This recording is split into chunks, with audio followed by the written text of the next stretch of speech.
นำกันน้องตกตะฝั่งอายดึงแขนไว้อันเดอกะแตให้กลับมาวังเวียงก่อนเขตทำจังทำนอนกลายเป็นรีสอร์ทไปแล้วดวงใจถ้ายังคืดฮอดให้กลับคืนมา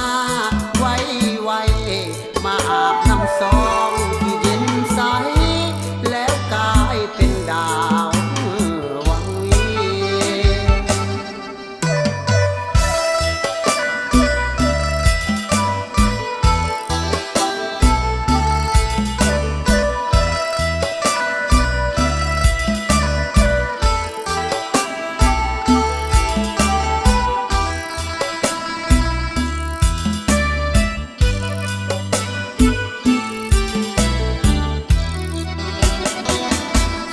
ทางวังเวียงอยากยินเสียงของน้องเว้า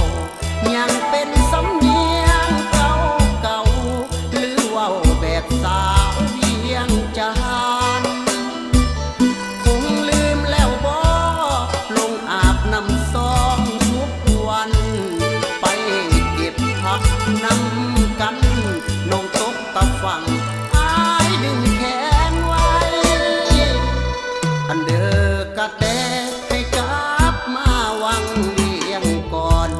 เขตทำจังทำนอนกลายเป็นรีสอร์ทไปแล้ว